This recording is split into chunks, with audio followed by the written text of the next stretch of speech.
সব জায়গা অন্ধকার, আপনি কি করতেছেন কোন? আপনি? আমি এই তো মাছ কাটি। কি মাছ কাটেন? ইলিশ মাছ কাটি। আজকে রান্না করবো, ইলিশ মাছ দিয়ে বেগুন দিয়ে রান্না করবো। ঘুমের থেকে ওটা দিশা পাচ্ছি না, কই গেলেন? ভিডিও করতে করতেইছো? হ্যাঁ।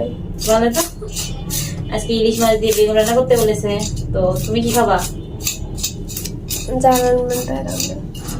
আমার কাছে বড়ই আছে, ডিম আসবে রে। আমার কাছে দেরি হয়ে গেছে কাজ করতে করতে।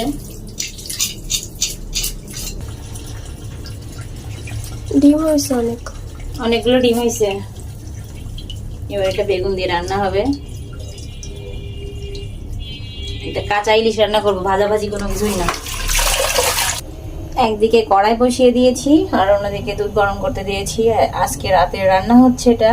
আমরা এখন সিমাই রান্না করব সন্ধ্যাবেলা খাওয়ার জন্য, আর এখানে রাতে রান্না করব। তো কড়াই গরম হয়ে গেছে, তেল দিয়ে দেবো এখানে। একদম আমার দাদি ছোটবেলায় দেখতাম যেভাবে রান্না করে বেগুন ইলিশ দিয়ে, মানে কি বলবো, মানে বেগুন দিয়ে ইলিশ মাছ যেভাবে রান্না করতো ছোটবেলায় দেখতাম, সেভাবে রান্না করব। তো চলুন সঙ্গে থাকুন, ভালো লাগবে আপনাদের। অল্প কালো জিরা দিয়ে দেবো, পেঁয়াজ,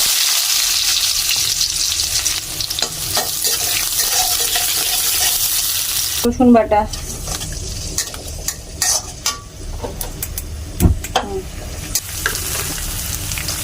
লবণ দিলাম, হলুদ দিলাম, মরিচের গুঁড়া,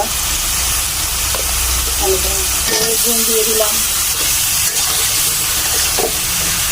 দেখো বন্ধুরা, দেখে বলবেন, কমেন্টে এসে বলবেন যে রান্নাটা কেমন হচ্ছে। একদম আমি সেভাবে করতেছি।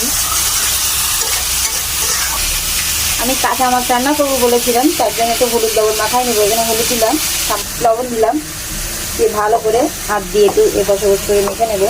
আর দেখেন মাছের ভিতরে কিন্তু ডিম আছে, আমি ডিম বের করিনি, একদম এভাবেই দেবো। পরিমাণ মতো ঝোল দিয়ে দিয়েছি, এবার ঢেকে দেবো এক এক করে। তো মাছগুলো দিয়ে দিচ্ছি, এইভাবে কাঁচা মাছ দিয়ে বেগুন রান্না করে খেয়ে দেখবেন বন্ধুরা, ভালো লাগবে আপনাদের। তো আর একেবারে ফাইনাল লুক দেখাবো রান্নার শেষে, এতে আর কিছু দিব না, সব কিছু দিয়ে দিয়ে। এই যে দেখুন রান্নার ফাইনাল লুক।